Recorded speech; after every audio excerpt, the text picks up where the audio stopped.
네, 기자회견 시작하겠습니다. 기자회견을 찾아주신 기자 여러분 반갑습니다. 민주노총 노동안전보건실 성지훈입니다. 오늘은 중대재해처벌법이 시행된 지 만 4년이 지나는 날입니다. 매일 7명의 노동자가 일하다 죽어 집으로 돌아오지 못하는 환경을 바꿔보고자 노동자들이 죽을 힘을 다해 싸워 만든 법이 중대재해처벌법입니다. 그러나 시행 4년이 지난 지금까지도 여전히 산업 현장에서 노동자는 죽어가고 있고 노동자를 죽여 돈을 번 살인기업들은 중처법을 솜방망이법으로 만들어 법망을 빠져나가고 있습니다. 법을 만들어 놓아도 정작 집행이 되지 않고 있습니다. 수사도 기소도 되지 않습니다. 수사는 지지부진하고 유죄 판결이 나더라도 집행유예와 푼돈에 불과한 벌금이 전부입니다. 중처법을 엄정 집행하지 않고 산재 없애자고 만든 중처법을 오히려 중대재해를 저지르는 알리바이로 만들고 있습니다. 이제는 중처법을 제대로 시행해야 합니다. 중처법 4년을 맞아 중처법 엄정 집행과 처벌 강화를 촉구하는 기자회견을 민주노총이 열고 있습니다. 이 기자회견은 전국 각 지역에서 동시다발로 진행되고 있음을 알려드립니다. 처음으로 노동안전보고위원장이신 이미선 부위원장님의 여름 발언으로 기자회견 시작하겠습니다.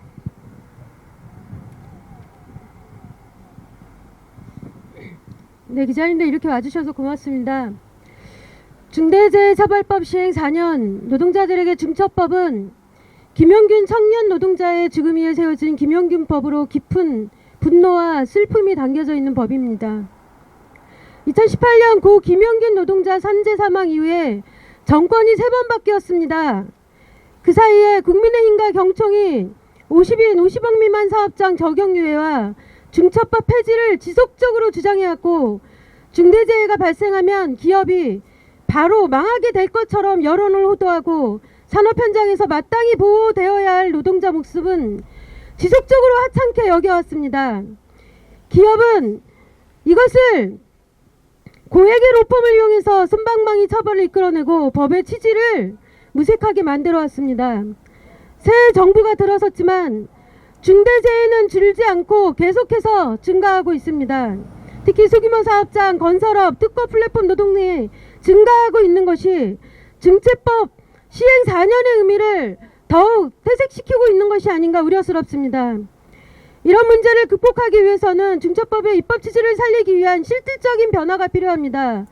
어제 있었던 중처법 시행 4년 국회 토론회에서도 많은 얘기들이 오고 갔고 증명되었지만 중처법을 위반한 사업체와 사업주에 대한 처벌이 미약하거나 미해결 상태로 남아있는 문제를 해결하기 위해서는 처벌이 가능한 합리적인 양형 기준이 반드시 마련되어야 하고 실질적인 제도 개선이 속도를 내야 한다는 것을 확인할 수 있었습니다. 고 김용균 노동자가 사망한 현장에서 지난해 김충현 노동자가 사망했고 그 동료들이 안전한 일터를 위한 약속이 지켜지지 않은 것에 울분을 토론하며 겨우 내 거리에서 싸워왔습니다. 그리고 지난해 258건의 산안법 위반과 5건의 노동자 사망이 발생한 포스코 ENC에 대한 노동부 감독 결과에 이 또한 어떤 큰 변화가 있을지 두고 봐야 할 일입니다. 그리고 아리셀 공장 화재로 23명의 노동자 억울한 죽음에 대한 징역 15년 1심 판결이 중처법 시행 이후 최고 형량이라고는 하지만 유가족들은 참사 규모에 비해 형량이 짧다고 주장하고 있는 것을 잘 아실 겁니다. 항소심에서 형량이 낮춰지지 않을까 여전히 재판장에 집중하면서 애태우고 계십니다. 민주노총은 중처법 시행 4년, 중처법이 산업재해를 줄이고 안전한 일터, 노동자 생명을 지키는 법으로 더 이상 훼손되지 않게 개선될 수 있도록 여러분들과 싸우겠습니다. 모든 일하는 노동자에게 차별 없는 근로기준법, 산업안전보건법이 온전히 적용될 수 있도록 끝까지 싸우겠습니다. 고맙습니다.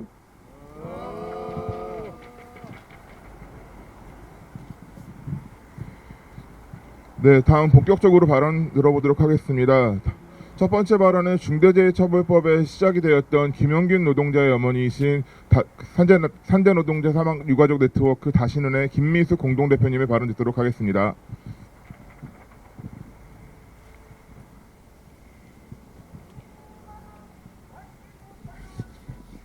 아들이 산업재해로 억울하게 떠난 지 벌써 7년이 지났습니다.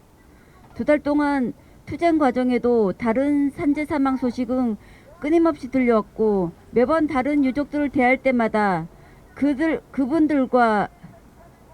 그분들의 겪는 아픔과 분노가 저와 하나도 다르지 않다는 것을 알게 되었습니다. 그런 끔찍한 아픔을 전국에 계신 2,400 가족들이 해마다 겪는다고 생각하니 말로 다 표현할 수 없는 강한 충격과 분노는 곧이어 국가에 대한 강한 불신감만 남겼습니다.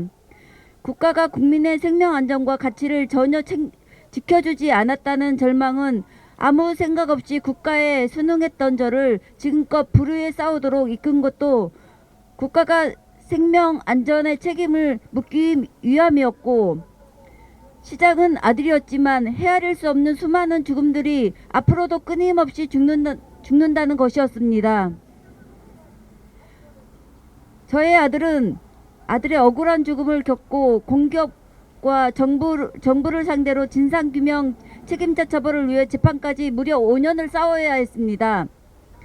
만신창이가 된 몸을 돌볼 여유도 없이 오직 아들만 생각하고 싸워야 했습니다. 재판 과정을 지켜보며 참담한 심정이었습니다. 분명 유족의 특조위 조사로 진상규명되어 아들의 잘못이 없음 밝혔음에도 불구하고 가해자인 피해자들이 납득할 수 없는 막말을 수없이 들어야 했으며 해명할 기회나 처벌만을 면하기 위한 술수로 반성과 재발 방지를 위해 힘쓸 테니 실형만은 면해달라 유족이 보는 앞에서 요청하는 비열한 모습도 서슴지 않았습니다. 그리고 산업법 위반 무려 1029건이나 발생해 사람이 죽었는데도 불구하고 법정에서 벌금을 냈으니 처벌과 무관하다는 사측의 주장을 받아주는 재판장을 보고 최종 대법 선고 결과는 원하청 모두 크게 잘못했음을 인정하지만 그럼에도 불구하고 한 명 한 명 책임을 묻기에는 책임 소지가 너무 약하다. 그래서 무죄를 선고한다 였습니다. 재판을 지켜보며 재판관들이 지금껏 산재 사망을 대하는 태도가 얼마나 형편없었는지 분노보다 깊은 절망감이 남겼습니다. 우리는 더 이상 아들과 같은 억울한 죽음을 막고자 유족들과 시민사회 단체들이 단식까지 강행하며 쉽지 않게 중처법을 만들었습니다. 바로 오늘이 법이 시행된 지 4년째 되는 날입니다. 저는 중처법이 만들어지면 산재 사망이 차츰 줄어들 거라 예상했고 그렇게 기대했고 이런 유족들의 행보가 삶의 의미로 지탱해 주길 기도하는 심정이었습니다. 그러나 중처법 4년 지금 무엇이 달라졌습니까? 우리 사회가 산재 사망을 대하는 가벼움이 누구도 부정할 수 없는 통계로 지금 입증되지 않았습니까? 지금까지 산재 사망은 정부와 기업이 결탁한 구조적 범죄였습니다. 위험한 산업 현장을 돌며 직접 산재를 겪은 이재명 정부는 산재 사망을 줄이라는 메시지만 계속 주고 있습니다. 하지만 어렵게 만든 중처법이 실효성이 있으려면 중대한 범죄를 저지른 기업주를 죽음만큼 무거운 처벌을 가하지 않고는 재발 방지 효과가 볼 수 없음을 우리 모두 알 것입니다. 그러려면 중처법을 재개정시켜 법 만든 취지에 부합해야 그동안 해왔던 말에 책임 있는 자세일 것입니다. 그리고 사고 숫자에 비해 기소도 적거니와 대부분 집행유예로 처벌되지 않으니 기업의 안전불감증이 바뀌지 않는다는 것입니다. 정체되어 있는 수사가 너무 느린 것도 산재 사망 느리는 원인이 될 것입니다. 죽음의 무게만큼 중처법 양형기준 하한선과 상한선을 높여 기업이 안전에 강한 메시지를 줄 수 있도록 만들어야 각성할 것입니다. 우리는 이를 위해 앞으로도 죽음이 멈출 때까지 끝까지 싸울 것입니다. 감사합니다.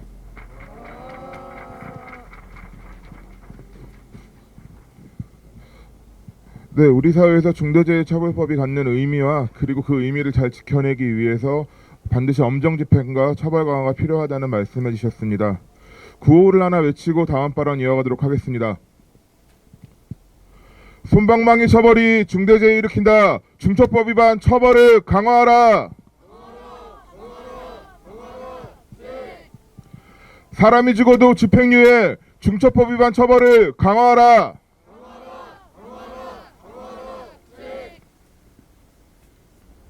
뭐 한 번 더 할까요? 네네.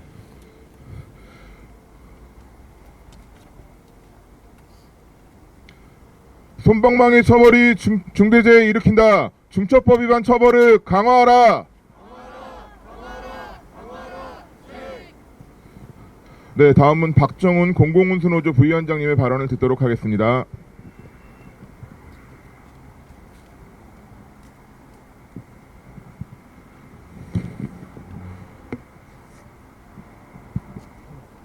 예, 공공운수노조 노안위원장 박정훈입니다.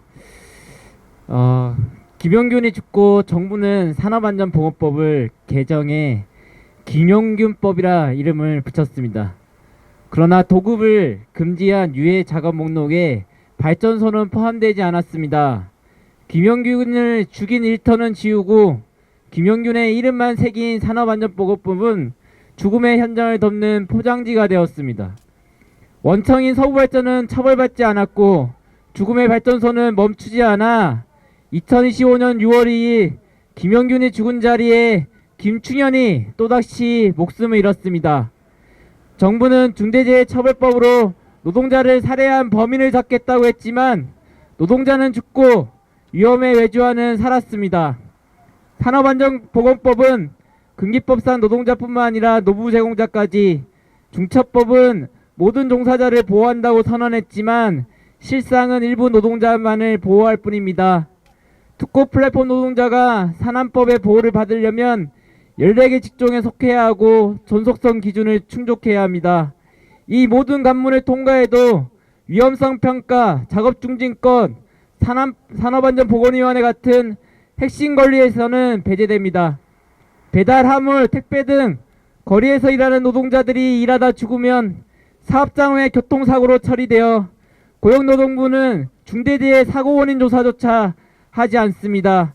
대리운전기사가 술 취한 승객에게 구타당하고 차에 매달려 끌려가 죽어도, 배달 노동자가 과도한 미션을 수행하다 죽어도, 방문 점검원이 포옹과 성추행을 당해도, 쿠팡 카플렉서가 폭우 속에 갇혀도 작업중진권도 산안법도 중처법도 작동하지 않습니다. 이재명 정부는 산재 사망과 반복되면 회사가 망하도록 하겠다고 했습니다. 연간 3명 이상 사망사고 발생 시 영업이익의 5% 하한액 30억의 가징금을 매기겠다고 했지만 실제 국회에 발의된 법안은 30억을 최고 상한으로 두고 있습니다. 김용균 없는 김용균법, 처벌 없는 중처법, 특고 플랫폼 노동자 없는 산안법, 징발점 배상 없는 가징금제도, 후속 조치 없는 노동안전종합대책으로는 결코 산재 사고를 막을 수 없습니다. 중처법이 제정된 지 4년, 중처법은 산업 현장에서 무능한 경찰이고 산안법은 무력한 경고문이라는 게 밝혀졌습니다. 대통령의 말이 아니라 현장의 목소리를 반영한 후속 입법이 필요합니다. 투쟁!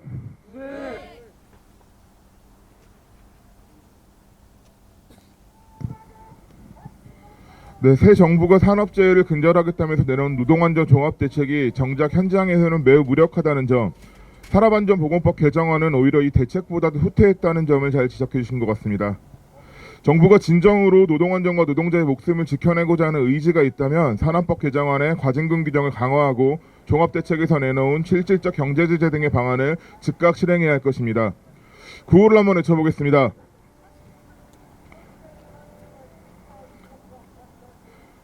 말뿐인 종합대책, 실질적인 경제제재 도입하라.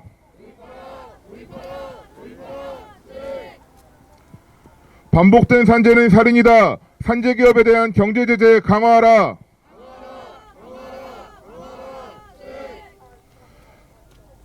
네, 다음은 중대재해처벌법이 솜방망이가 되고 그마저도 제대로 이루어지지 않는 것은 법의 양형기준이 여전히 마련되지 않았기 때문입니다.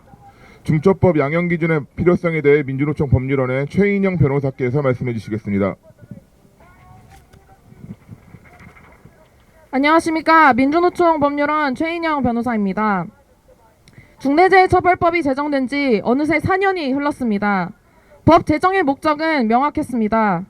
노동자의 생명을 갉아먹으며 이윤을 쌓아온 기업과 경영자의 책임을 엄중히 처벌하고 이윤보다 노동자의 인간다운 삶이 우선시되는 사회를 만들고자 함이었습니다.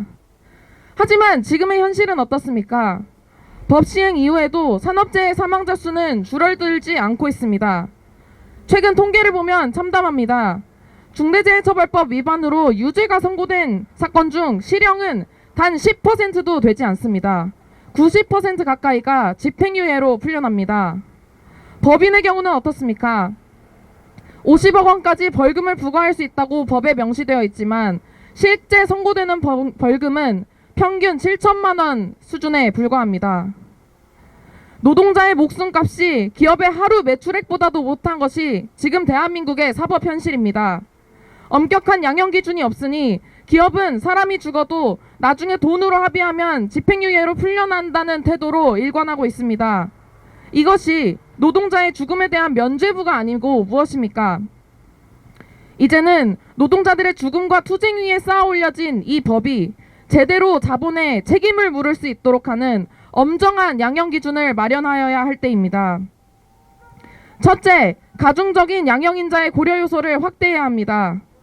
안전 확보 의무의 위반 정도가 중대한지 피해 결과가 현저한지를 주요한 가중 요소로 포함시켜야 합니다. 산업재해 발생 전례, 사고 은폐 전례가 존재하는지, 그리고 사고 후에 시정 조치가 이루어졌는지를 살펴야 합니다. 또한 양형 설정 시 사업장 내 노동자들의 집단적인 의사를 청취하고 반영해야 합니다. 둘째, 감경 요소의 고려는 신중해야 할 것입니다.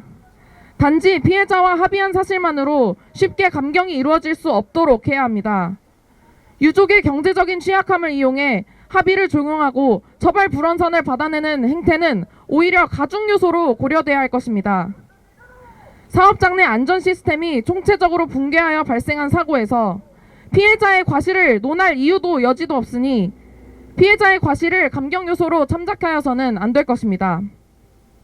셋째, 기업의 규모, 매출액에 비례한 벌금형 양형 기준 마련이 필요합니다. 벌금이 기업의 안전시설 투자비보다 싸다면 어느 기업이 안전에 투자하겠습니까? 기업이 낮은 확률의 사고보다 당장의 이윤에 몰두하는 악순환을 끊어야 한다. 지난 9월 아리셀 참사에 대한 판결문에는 이렇게 판시가 되어 있습니다. 하지만 이러한 판결은 지극히 이례적인 사례일 뿐입니다. 우리는 판사 개인의 의지에 기대하는 정의가 아니라 생명의 무게와 이윤을 저울질하는 이 착취 구조의 본질을 끊어낼 실효성 있는 변화를 촉구합니다. 저녁이 있는 삶은커녕 삶이 있는 저녁을 걱정해야 하는 세상입니다. 사법부는 더 이상 기업의 방패막이가 되지 말기를 촉구합니다. 법은 노동자의 생명을 지키는 최후의 보루가 되어야 합니다. 중대재해처벌법의 실효성을 담보할 엄격한 양형 기준 지금 당장 제정하십시오. 감사합니다.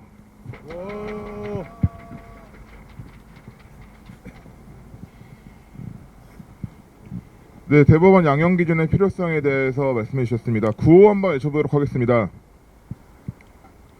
기준 없는 법 집행이 중대재해 일으킨다. 대법원은 즉각 양형 기준을 마련하라. 네, 오늘 발언을 해주신 분들 외에도 많은 분들이 기자회견에 함께 해주시고 계신데요. 먼저 김진욱 민주노총 서울본부장님께서 함께 해주시고 계십니다. 원호준 관광레저산업노조 수석 부위원장님이 함께 해주시고 계십니다. 김창년 진보당 공동대표님 함께하고 계십니다. 금속노조 노한실 동지들 함께하고 계십니다. 네, 다음 기자회견문 낭독하도록 하겠습니다. 기자회견문 낭독은 민주노총 서울본부 김혜정 수석본부장님께서 해주시겠습니다. 중대재해처벌법이 시행된 지 4년이 지났다. 그러나 법은 노동자의 죽음을 멈추지 못하고 있다. 중대재해처벌법 시행 이후 지금까지 보고된 중대산업재해는 3,000건에 달한다. 재해 수는 죽음의 숫자를 줄지 않았다. 법은 만들어졌지만 정작 현장은 달라지지 않았다. 중대재해처벌법이 제대로 집행되지 않았고 처벌은 터무니없이 가벼웠기 때문이다. 2025년 7월 24일 기준 노동부가 기소 의견으로 검찰에 송치한 사건 중 실제로 검찰이 기소한 사건은 절반 수준인 121건에 불과하다. 그중 실제로 유죄 판결을 받은 사건은 49건, 그나마 그중 85.7%인 42건은 집행유예를 선고받았다. 이는 같은 해 전체 형사공판 사건의 집행유예 비율보다 2배 이상 높은 수치이다. 결국 중대재해처벌법의 솜방망이 처벌은 중대재해를 예방하는 엄중한 법이 아니라 면책의 도구에 전락하고 있는 셈이다. 이재명 정부 출범 이후 대통령은 줄곧 중대산업재해의 심각성을 언급했고 고용노동부는 지난 9월 노동안전 종합대책을 나눴다. 그러나 대책 발표 이후 한 분기가 지났음에도 현장은 달라지지 않고 있다. 종합대책이 발표된 이후에도 중대재해처벌법 위반 사업장과 사업주에 대한 솜방망이 처벌이 이어지고 있고 인허가 취소, 과징금 부과 같은 실질적인 경제 제재 역시 이루어지지 않고 있다. 특히 대통령과 정부가 강조한 실질적인 경제 제재는 어떤 실행 계획도 나타나지 않고 있다.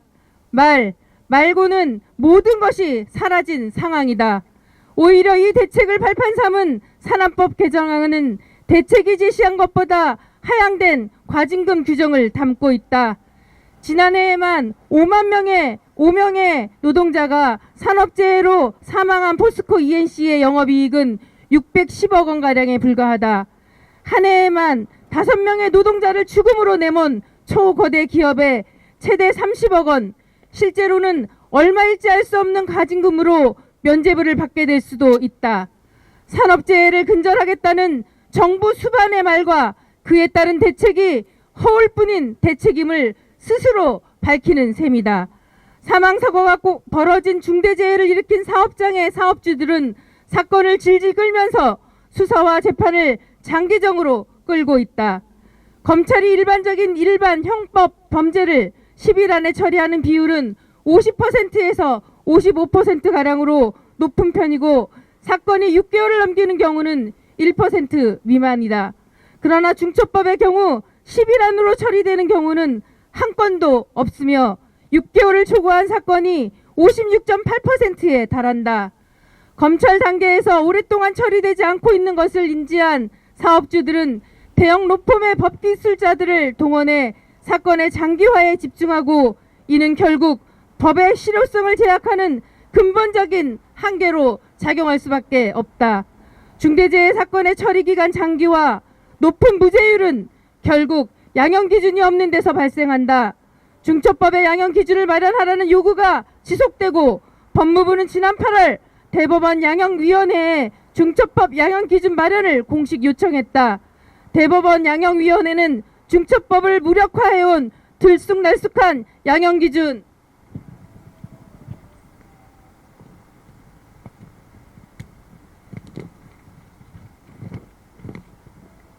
양형기준과 그 뒤에 숨어 솜방망이 처벌로 중대산업재해 면죄부를 제공한 관례를 해소하고 당초의 법 취지에 걸맞는 합리적인 양형기준 마련에 박차를 가해야 한다. 중대재해처벌법이 제정 당시의 법 취지에 맞게 산업 현장의 안전과 노동자의 생명을 지키기 위한 법으로 작동하기 위해 우리는 요구한다. 첫째, 중대재해처벌법을 엄정하게 집행하라. 기소를 회피하고 수소를 지연하고 집행유예로 끝내는 관행을 즉각 중단하라.